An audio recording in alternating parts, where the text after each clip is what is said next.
नमस्कार। आप देख रहे हैं R9 न्यूज़। मैं हूं आपके साथ निधि मिश्रा। उत्तर प्रदेश वो प्रदेश है जो सबसे ज़्यादा प्रधानमंत्री देने वाला प्रदेश है। देश की राजनीति में अहम भूमिका निभाने वाला प्रदेश है और ये भी कहा जाता है कि यहाँ की हवा जिस किसी के पक्ष में बहना शुरू होती है, दिल्ली तक पहुँचते पहुँचते उसके नाम की सुनामी में बदल जाती है। और इस समय सुनामी किस चीज़ की चल रही है वो आप सभी जानते हैं कि 22 जनवरी को जिस तरह से अयोध्या में प्राण प्रतिष्ठा समारोह हो रहा है, एक भव्य आयोजन हो रहा है और इस चीज़ की शुरुआत भी कि लोकसभा चुनाव 2024 में क्या कुछ तस्वीर होगी। भारतीय जनता पार्टी लगातार एक के बाद एक जीत दर्ज कर रही है और आने वाले समय में ये योजना भी उसी की तरफ आगे बढ़ रही है। लेकिन उन सब के बीच भारतीय जनता पार्टी का एक मिशन है, 80 मिशन, जो कि उत्तर प्रदेश से आ जुड़ता है, क्योंकि उत्तर प्रदेश में लोकसभा चुनाव की 80 सीटें हैं। ऐसे में जो 80 मिशन है उसे जोड़ने की, उसे समझाने की भारतीय जनता पार्टी की पूरी कोशिश है। और क्योंकि उत्तर प्रदेश में जब अयोध्या की बात आती है तो राम मंदिर का मुद्दा सबसे पहले देखा जाता है और ये एक सकारात्मक कदम भी हो सकता है 2024 लोकसभा चुनाव का। लेकिन उन सब के बीच जहां एक तो तरफ भारतीय जनता पार्टी हिंदुओं को साधने की कोशिश कर रही है, राम मंदिर के अगर हिसाब से देखा जाए तो जितने भी हिंदू समाज के लोग हैं वो एकजुट हो गए हैं भारतीय जनता पार्टी के साथ। लेकिन वहीं अगर दूसरी तरफ देखा जाए तो जो मुस्लिम वोट हैं उसे भी भारतीय जनता पार्टी साधने की लगातार कोशिश करे, यानी कि किसी भी तरह से, किसी भी रूप में, किसी भी प्रारूप में जो फिजा है वो धीमी नहीं होनी चाहिए और जो बहुमत है, जो जीत का बहुमत है, जो आंकड़ा है वो लगातार बढ़ते रहना चाहिए। अब आपको बता दें कि भारतीय जनता पार्टी ने मुस्लिम वोट को साधने की किस तरह से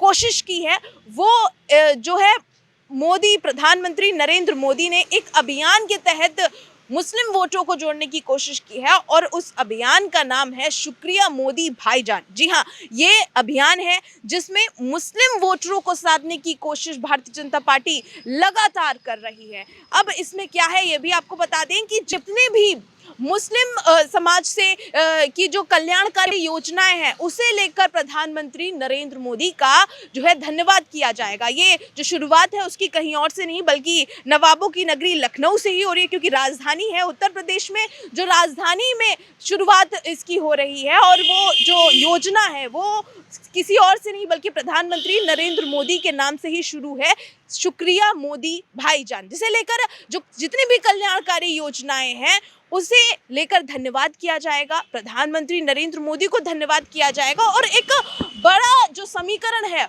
उसे साधने की कोशिश की जाएगी कि आखिर मुस्लिम वोट को भी साधना बेहद ज़रूरी है, क्योंकि जो 80 मिशन है, जो उत्तर प्रदेश में 80 सीटों का जो आंकड़ा है उसको भी पूरा करना ज़रूरी है। अब अगर बात करें मुस्लिम वोटों की तो जहां एक और उत्तर प्रदेश में भारतीय जनता पार्टी लगातार विधानसभा चुनाव को देखा जाए तो जीत दर्ज करती आ रही है। दोबारा से फिर से मुख्यमंत्री योगी आदित्यनाथ की जो मौजूदगी है वो दिख रही है और भारतीय जनता पार्टी का एक वर्चस्व दिख रहा है उत्तर प्रदेश में। और ऐसे में विपक्ष में समाजवादी पार्टी की अगर बात करें तो उत्तर प्रदेश में उनका जो आंकड़ा है, उनका जो वोट बैंक है वो कहीं ना कहीं जो मुस्लिम वोट है उसे लेकर उस पर जो प्रभाव दिखता है। लेकिन उन सबको साधने की जो कोशिश है वो शुरू कर दी है भारतीय जनता पार्टी ने, वो लखनऊ से शुरू की है और इसके बाद बरेली और मेरठ में भी ये देखी जाएगी। और ये कब देखी जाएगी ये भी आपको बता दें कि 22 जनवरी प्राण प्रतिष्ठा के पहले ही ये जो योजना है इसका आगाज शुरू हो जाएगा।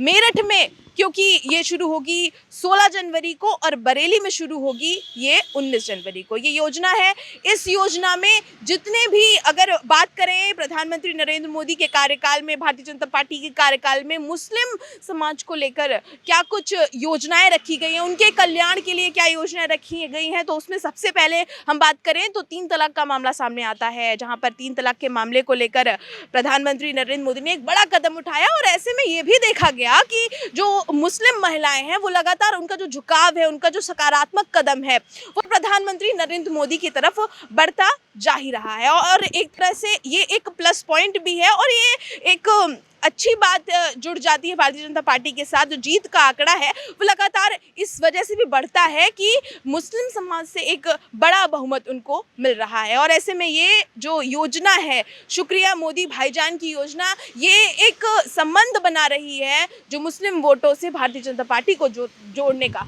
अब ऐसे में इस चीज़ के लिए कि 80 का जो मिशन है उसको पूरा करने के लिए ये जो योजना है वो भारतीय जनता पार्टी के लिए लाभकारी हो सकती है। अब कितनी लाभकारी होगी, क्या इसका असर दिखेगा या नहीं दिखेगा, क्योंकि प्राण प्रतिष्ठा से पहले ही मुस्लिम वोटों को साधने की कोशिश शुरू हो गई है भारतीय जनता पार्टी की। और उसके बाद 22 जनवरी को जितने भी हिंदू समाज है वो लगातार भारतीय जनता पार्टी के साथ खड़ा है। अब इसको लेकर क्या कुछ तस्वीर होगी 2024 लोकसभा चुनाव की, बेहद दिलचस्प, और ये जानना बेहद जरूरी हो जाएगा कि आखिर तस्वीर किस प्रारूप में और किस रूप में बदलेगी। ये सब आप जानेंगे सिर्फ और सिर्फ R9 न्यूज़ पर। मैं निधि मिश्रा, नमस्कार।